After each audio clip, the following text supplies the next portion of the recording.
Lucy! Lucy conta a história das ciências.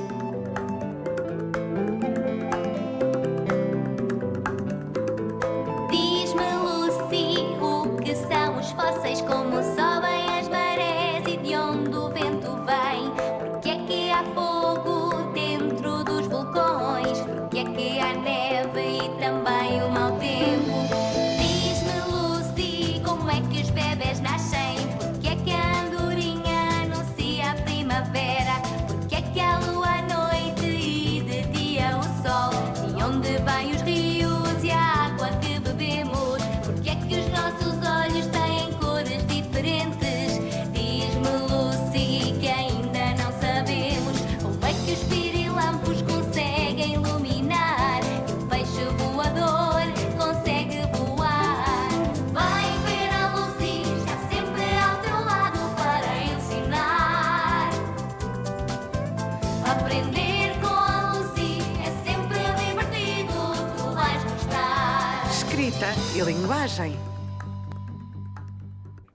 Olá, buongiorno, guten Tag. Existe hoje um grande número de línguas e uma quantidade de meios de comunicação, como os livros ou os jornais, mas também como os computadores, que nos permitem trocar pela internet textos ou imagens com alguém que esteja na outra ponta do planeta. Podemos ainda usar um telefone não só para falar, mas para enviar mensagens escritas. Não te esqueças do nosso encontro amanhã. Beijinhos, Lucy. Bom, tu já sabes isto. Mas já te perguntaste por que razão, quando e como é que o homem se pôs a falar ou a escrever? Hã? Se quiseres acompanhar-me numa investigação sobre a escrita e a língua, presta atenção. Vamos começar com um profissional da língua.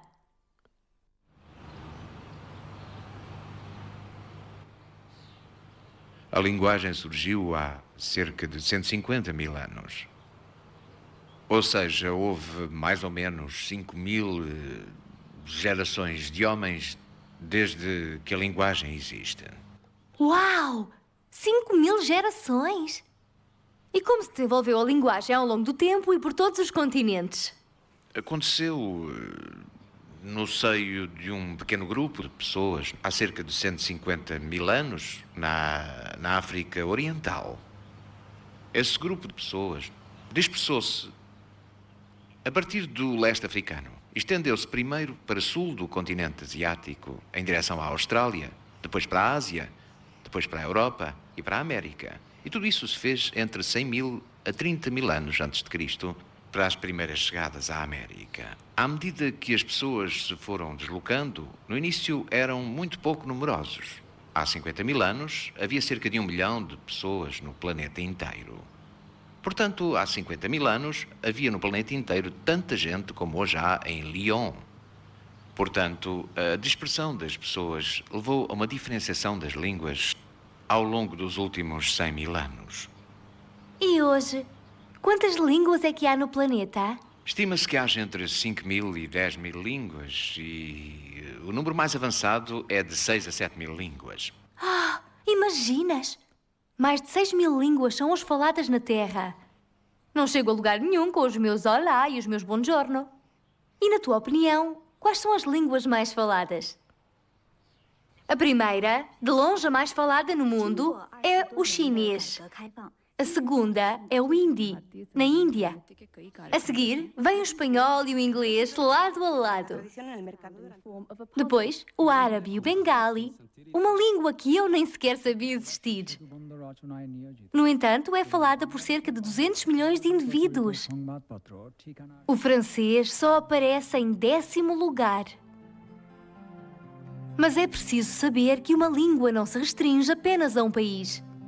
O francês, por exemplo, é falado em França, claro, mas também na Suíça, na Bélgica, no Canadá e ainda em África. Por outro lado, no mesmo país, podemos ouvir diversas línguas. Nos Camarões, falam-se mais de 100 línguas diferentes.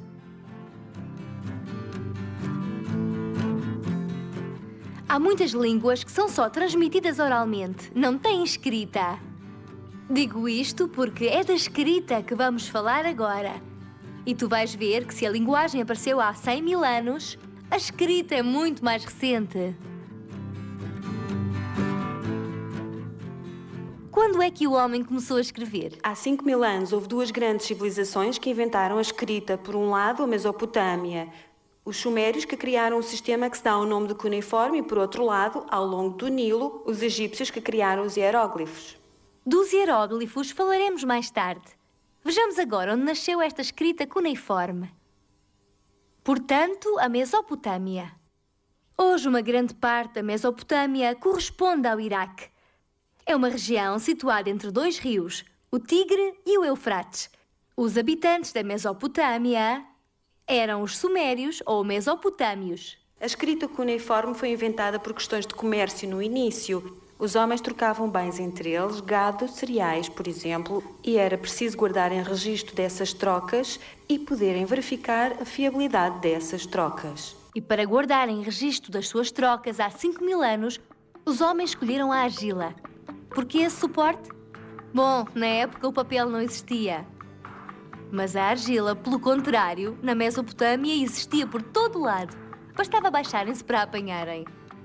Além disso, a argila é um material económico.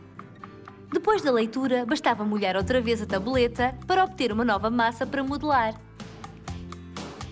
Nessas tabuletas, no início, os sumérios gravavam desenhos, os chamados pictogramas. Mas, como as formas curvas davam trabalho, os pictogramas tornaram-se mais simples com o tempo. Para escreverem, os sumérios enterravam um estilete na argila. Era uma haste de cana em forma de cunha. É por isso que esta escrita é chamada cuneiforme, porque forma muitos ângulos. Há 5.000 anos, essa escrita tão engraçada era usada em todo o Mediterrâneo. Os sumérios comercializavam com os egípcios graças ao sistema cuneiforme. Mas os egípcios tinham outras escritas. A mais conhecida é a escrita por meio de hieróglifos. Olá! Eis alguns hieróglifos gravados na pedra. Por ali é? Desculpe, mas prefiro começar por baixo. Incrível! Parece uma banda desenhada.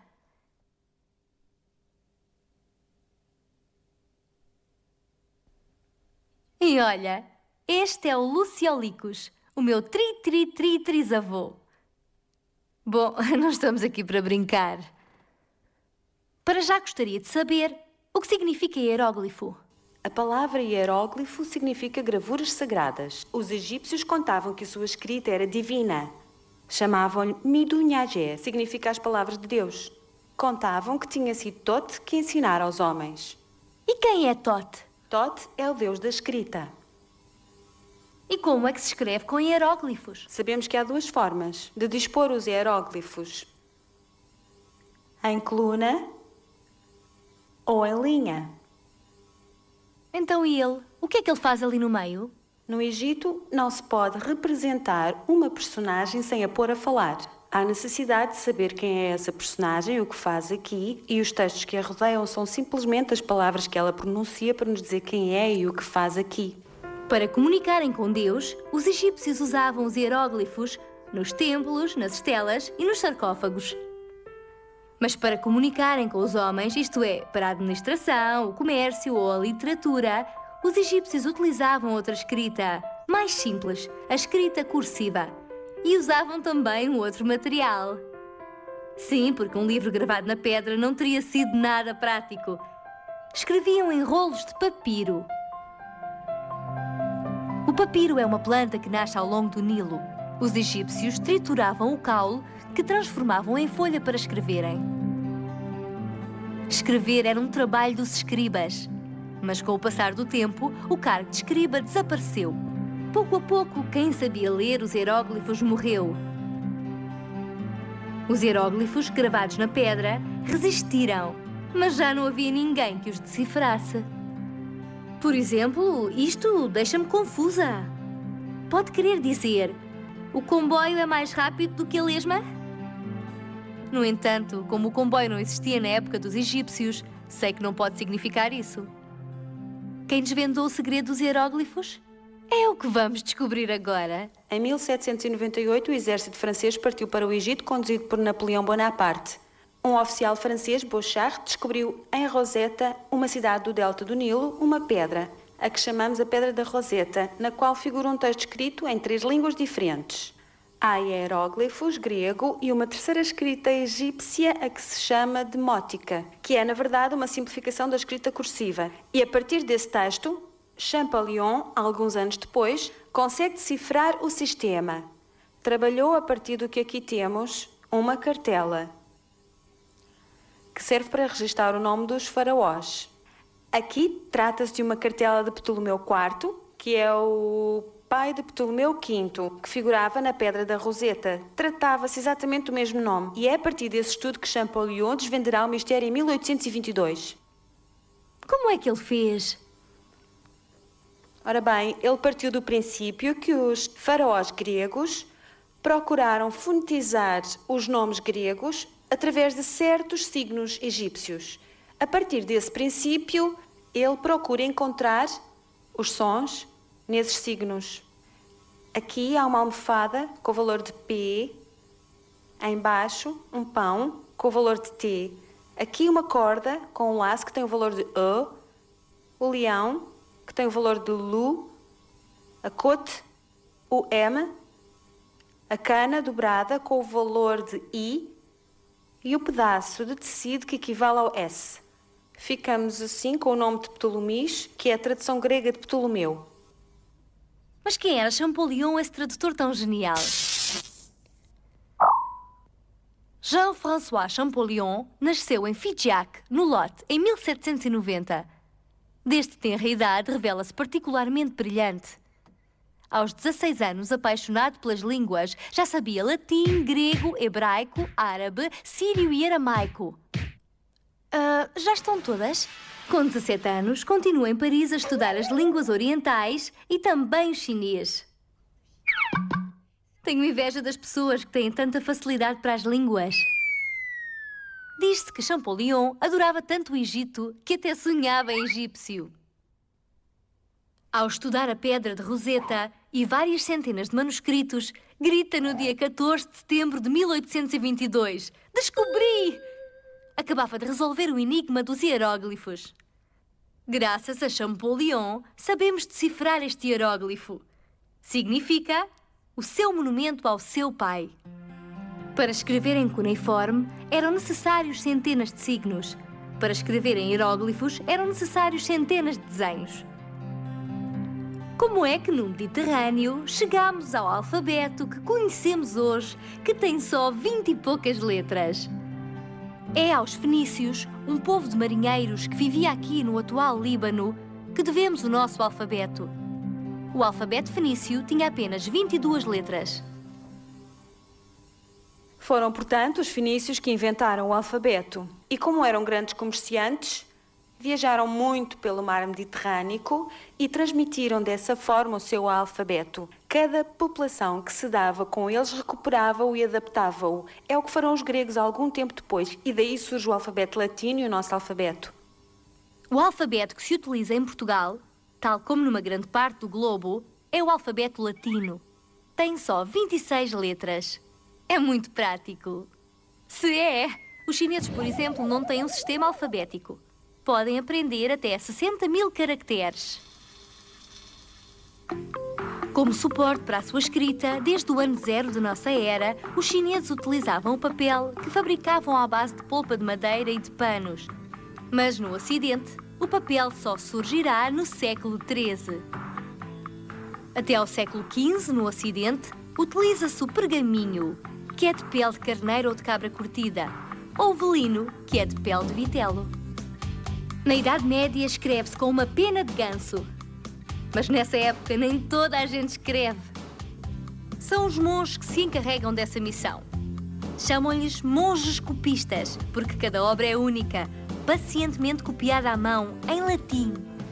A escrita, nessa época, é uma arte. Mas não há muita escrita para escolher. Só se encontram textos religiosos. Na Idade Média, o livro é um produto de luxo. São precisas várias semanas para realizar um único exemplar. Pouco a pouco, surge na Europa um sistema bem mais rápido de fabrico de livros. É a impressão. Impressão. processo de reprodução por pressão de uma superfície sobre uma outra que fica com a impressão. No início do século XV, para imprimir, recorre-se à xilografia. Os chineses usam-na desde o século VIII de nossa era.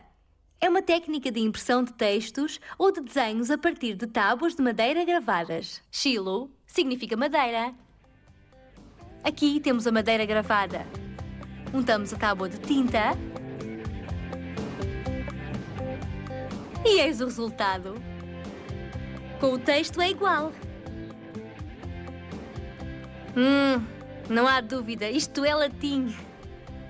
Como se fazia para gravar um texto ou uma imagem? A demonstração será feita numa placa de cortiça que é particularmente macia. Olha, sou eu. Quando se quer fazer uma reprodução, decalcamos um desenho e de seguida transferimos-lo invertido para a placa, pois deve ser gravado ao contrário para poder ser impresso depois no local. Então, de seguida, transferimos o desenho e depois escolhemos os lugares a gravar.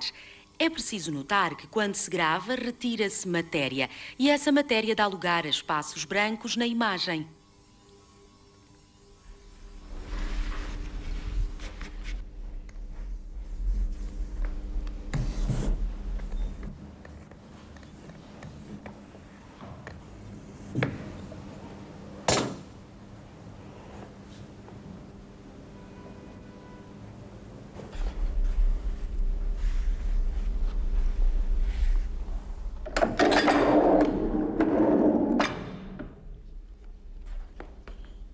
Estás a ver? Com este processo, podemos imprimir os exemplares que desejarmos a partir de uma única placa. Basta voltar a cobri-la com tinta. Mas, de qualquer forma, há um inconveniente. Em caso de erro, se se escavar demasiado o suporte ou se se fizer um erro ortográfico num texto, será preciso recomeçar a gravação de uma nova placa. Eis a razão porque, no século XV, inventaram uma técnica muito mais prática que revolucionou a história do livro: a tipografia. E em que é que consiste? A tipografia é a composição com caracteres de chumbo que são agrupados para formar textos que imprimem depois. Então é uma composição manual. Sim, é toda manual. Coloca-se tudo, os signos, os caracteres, a pontuação, os espaços, tudo feito à mão. Olha! Indians!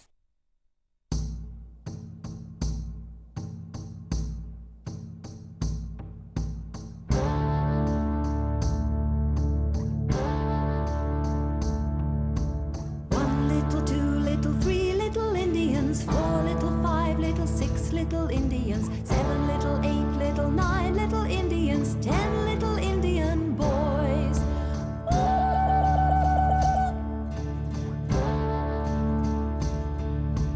One little, 2 little, 3 little Indians, 4 little, 5 little, 6 little Indians, 7 little, 8 little, 9 little Indians, 10 little Indian boys.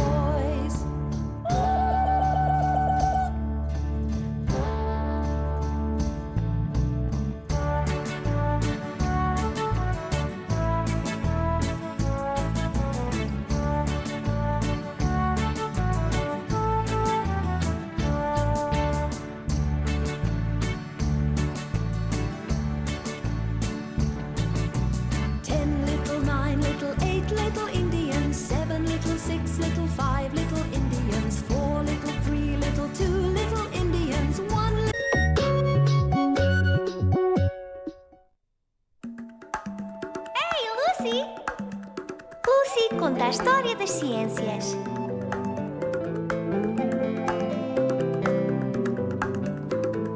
Diz-me, Lucy, o que são os fósseis, como sobem as marés e de onde o vento vem? Porque é que há fogo dentro dos vulcões? Porque é que há neve e também o mau tempo? Diz-me, Lucy, como é que os bebés nascem? Porque é que a andorinha anuncia a primavera?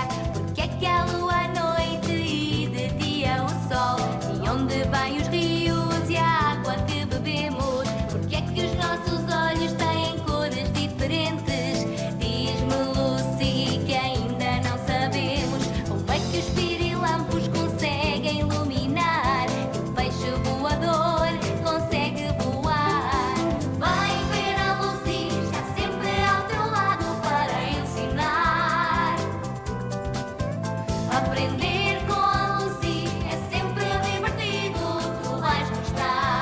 escrita e linguagem.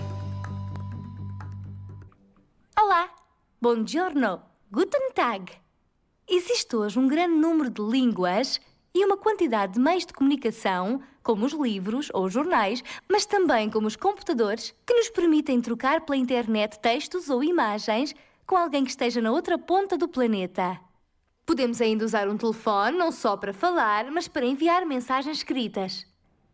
Não te esqueças do nosso encontro amanhã. Beijinhos, Lucy. Bom, tu já sabes isto. Mas já te perguntaste por que razão, quando e como é que o homem se pôs a falar ou a escrever? Hã? Se quiseres acompanhar-me numa investigação sobre a escrita e a língua, presta atenção. Vamos começar com um profissional da língua.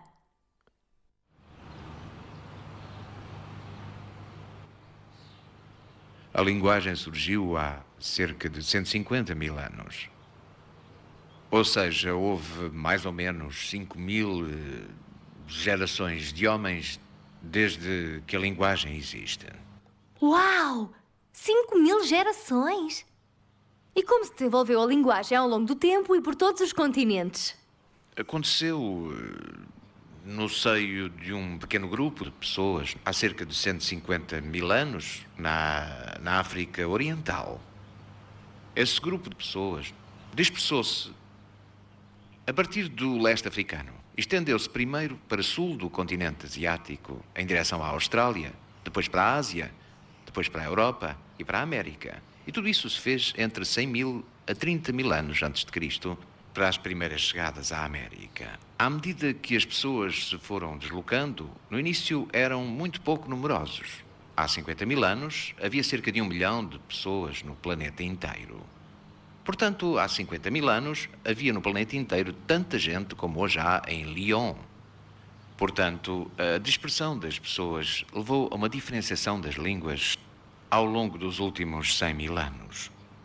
E hoje, quantas línguas é que há no planeta? Estima-se que haja entre 5 mil e 10 mil línguas e o número mais avançado é de 6 a 7 mil línguas.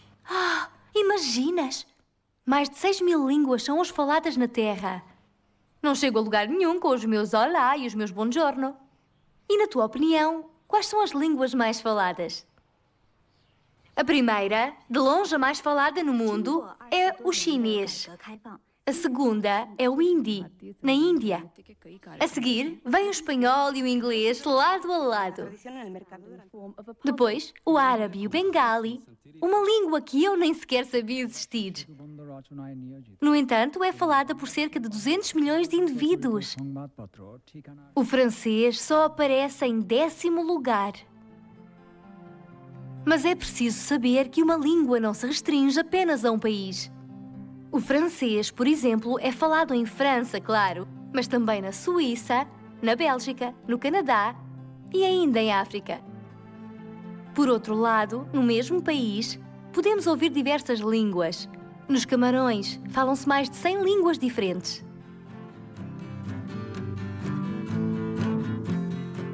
Há muitas línguas que são só transmitidas oralmente, não têm escrita.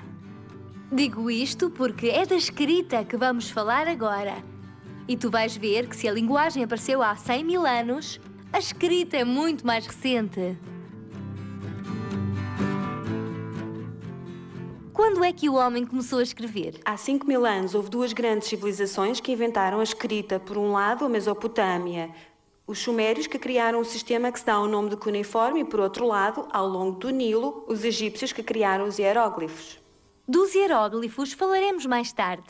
Vejamos agora onde nasceu esta escrita cuneiforme. Portanto, a Mesopotâmia. Hoje, uma grande parte da Mesopotâmia corresponde ao Iraque. É uma região situada entre dois rios, o Tigre e o Eufrates. Os habitantes da Mesopotâmia eram os sumérios ou mesopotâmios. A escrita cuneiforme foi inventada por questões de comércio no início. Os homens trocavam bens entre eles, gado, cereais, por exemplo, e era preciso guardarem registro dessas trocas e poderem verificar a fiabilidade dessas trocas. E para guardarem registro das suas trocas há 5.000 anos, os homens escolheram a argila. Por que esse suporte? Bom, na época o papel não existia. Mas a argila, pelo contrário, na Mesopotâmia existia por todo lado. Bastava baixarem-se para a apanharem. Além disso, a argila é um material económico. Depois da leitura, bastava molhar outra vez a tabuleta para obter uma nova massa para modelar. Nessas tabuletas, no início, os sumérios gravavam desenhos, os chamados pictogramas. Mas, como as formas curvas davam trabalho, os pictogramas tornaram-se mais simples com o tempo. Para escreverem, os sumérios enterravam um estilete na argila. Era uma haste de cana em forma de cunha. É por isso que esta escrita é chamada cuneiforme, porque forma muitos ângulos. Há 5.000 anos, essa escrita tão engraçada era usada em todo o Mediterrâneo. Os sumérios comercializavam com os egípcios graças ao sistema cuneiforme. Mas os egípcios tinham outras escritas. A mais conhecida é a escrita por meio de hieróglifos. Olá! Eis alguns hieróglifos gravados na pedra. Por ali é? Desculpe, mas prefiro começar por baixo. Incrível! Parece uma banda desenhada.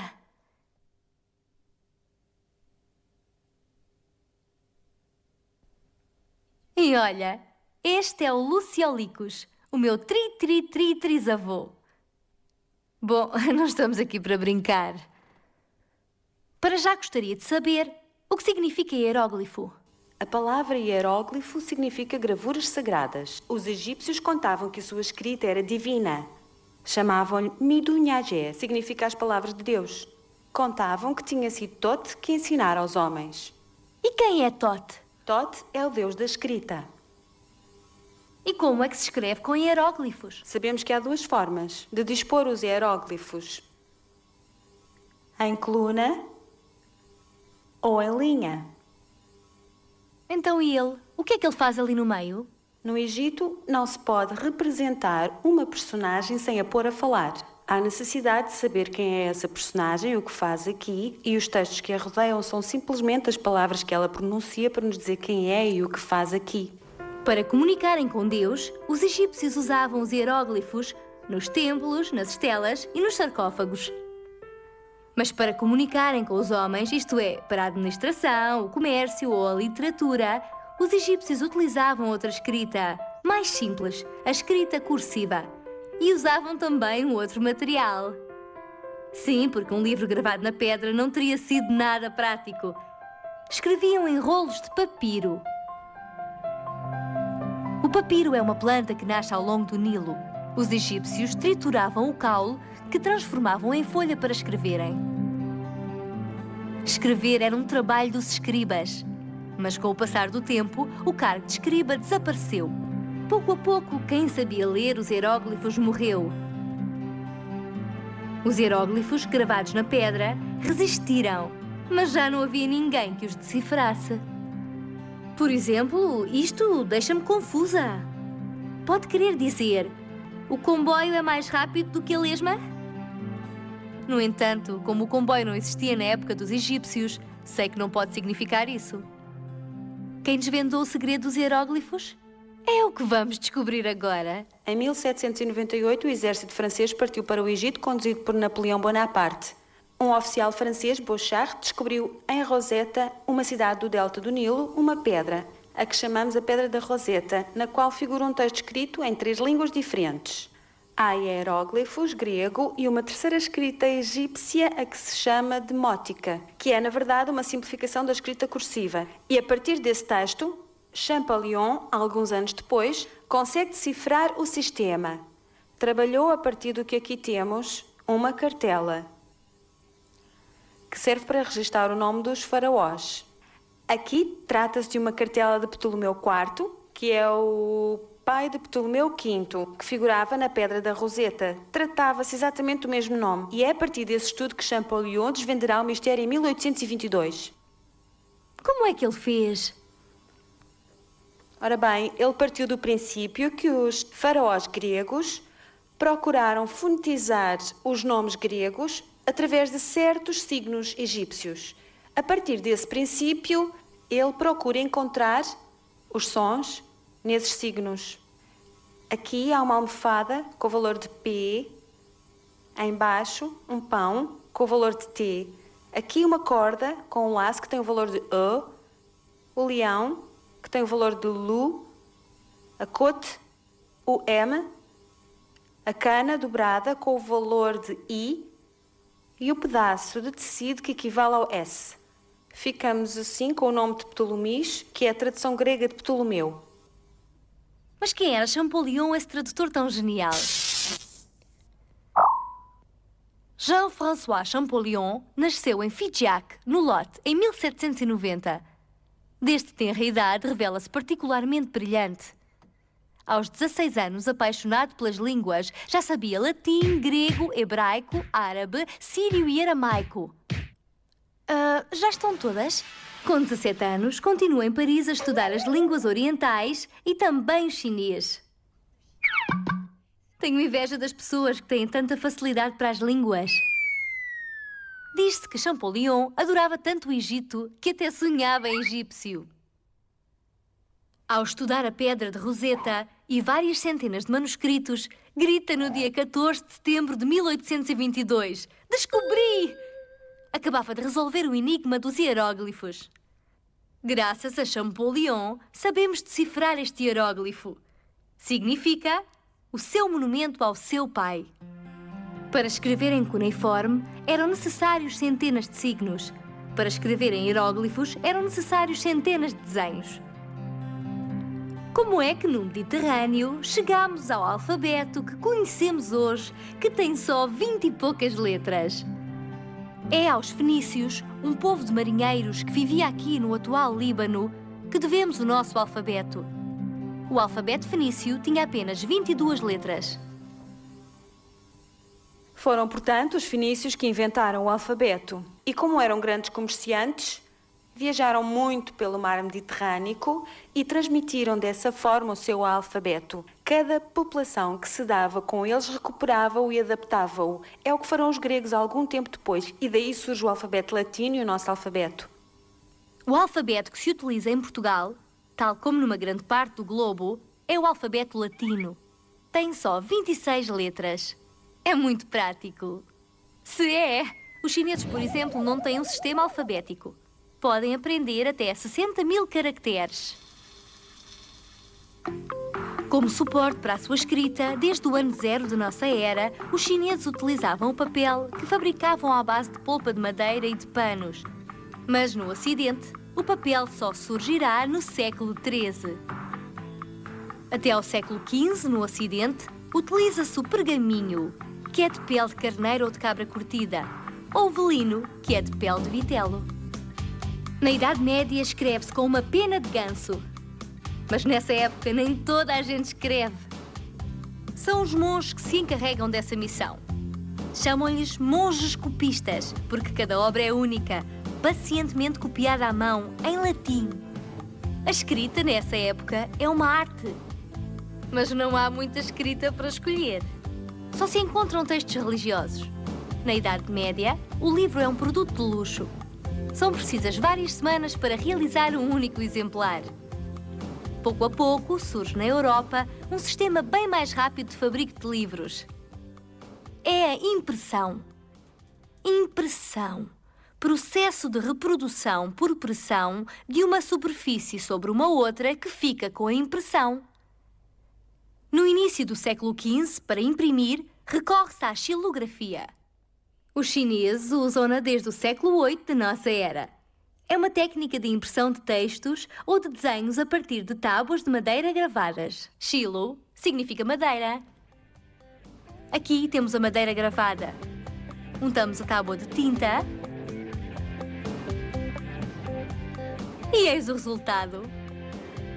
Com o texto é igual. Não há dúvida, isto é latim.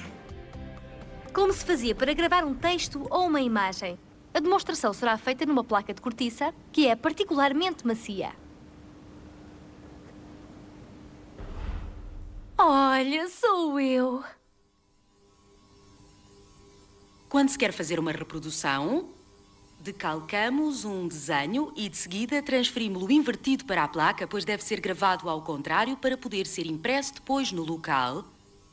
Então, de seguida, transferimos o desenho e depois escolhemos os lugares a gravar.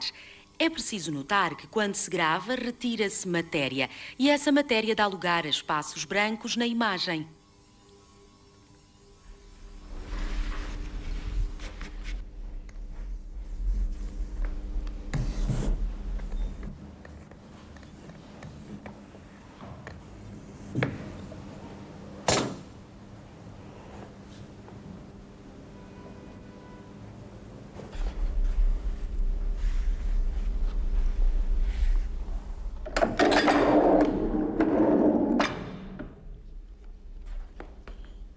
Estás a ver? Com este processo, podemos imprimir os exemplares que desejarmos a partir de uma única placa. Basta voltar a cobri-la com tinta. Mas, de qualquer forma, há um inconveniente. Em caso de erro, se escavar demasiado o suporte ou se fizer um erro ortográfico num texto, será preciso recomeçar a gravação de uma nova placa. Eis a razão porque, no século XV, inventaram uma técnica muito mais prática que revolucionou a história do livro: a tipografia. E em que é que consiste? A tipografia é a composição com caracteres de chumbo que são agrupados para formar textos que imprimem depois. Então é uma composição manual. Sim, é toda manual. Coloca-se tudo, os signos, os caracteres, a pontuação, os espaços, tudo feito à mão. Olha! As letras são agrupadas em grandes gavetas que se chamam caixas. Encontramos aí letras minúsculas.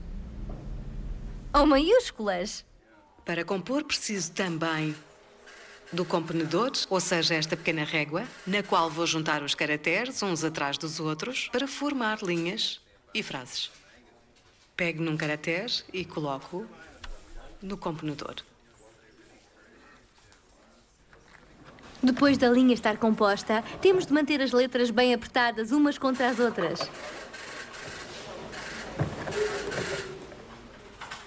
É preciso um espelho para perceber o que aqui está escrito. Hoje, na era da informática, tudo isto nos parece um pouco aborrecido.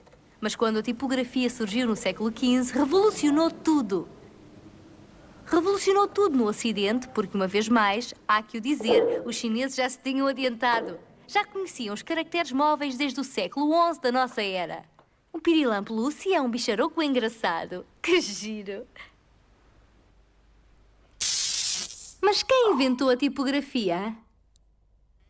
Um alemão nascido em Mayence por volta do ano de 1400, chamado Gutenberg.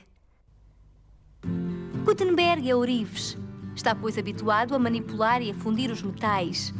Diz-se que é em Estrasburgo, no maior dos segredos, que começa a estudar o fabrico das letras móveis em metal. Inspirando-se nas prensas do vinho, Gutenberg constrói uma prensa de braços, também chamada de 2 golpes. Aqui estão os caracteres móveis. Tapa-se com a tinta. Coloca-se uma folha ligeiramente úmida para que a tinta adira melhor. Uma volta de manivela para que o conjunto deslize. Desloca-se o braço. E plim! Um primeiro golpe. E plim! Um segundo golpe para apoiar sobre toda a superfície a imprimir. Bom, tinha que ser paciente e forte para realizar uma única página. O primeiro livro impresso no Ocidente, graças a essa prensa, é uma Bíblia. Gutenberg trabalha na sua impressão desde 1450. No total, contém cerca de 3.350.000 caracteres. Imaginas? 3.350.000 caracteres colocados um a um? Pouco a pouco, vão surgindo mais obras.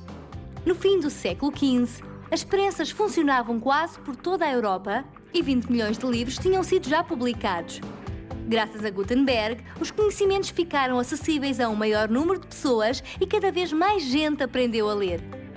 Durante cerca de 5 séculos, imprimiu-se através da tipografia. Depois, passou-se à composição mecânica, 10 vezes mais rápida. Em 1884, nos Estados Unidos, inventou-se uma máquina automática, o linótipo. Em França, essa máquina foi utilizada até aos anos 70.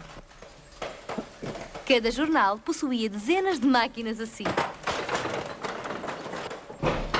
Devia ser tão barulhento.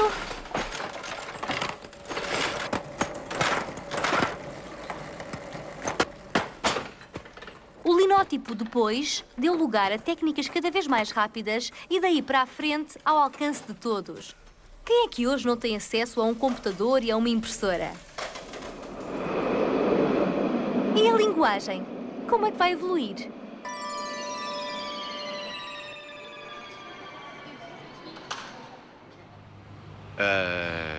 Três quartos da população do globo fala uma das 10 línguas mais faladas. 90% da população do globo fala uma das 100 línguas mais faladas. O que significa que apenas 10% da população mundial fala uma das outras 5.900 línguas. E neste momento, mais ou menos em todo o mundo, há línguas que estão a desaparecer. São evidentemente línguas com poucos falantes. Calcula-se que no fim do século XXI, 90% das línguas que hoje são faladas terão desaparecido. Mas nada de tristezas. Se certas línguas desaparecem, podemos inventar outras. Ĉu vi komprenas Esperanton? Bone, vi memoras ĉiujn demandovortojn. Já ouviste esta língua? É falada por vários milhões de pessoas no mundo inteiro. É o Esperanto. Okulvitrulo. Uma língua inventada em 1887 por um humanista, o Dr. Zamenhof. O Esperanto não está ligado a nenhum país, a nenhuma potência. É uma língua neutra, uma língua para a paz. Eis um motivo de esperança. E olha à tua volta, nas paredes da tua cidade. Talvez se esteja a escrever uma nova linguagem. A luz está caindo! Sur les barricades, on a l'esprit. Quand le breuvage fatidique fait disparaître notre phare. Il y a ce qu'on a peut-être pas l'habitude. Tu n'as pas le tigre, alors tu prendras ta cage.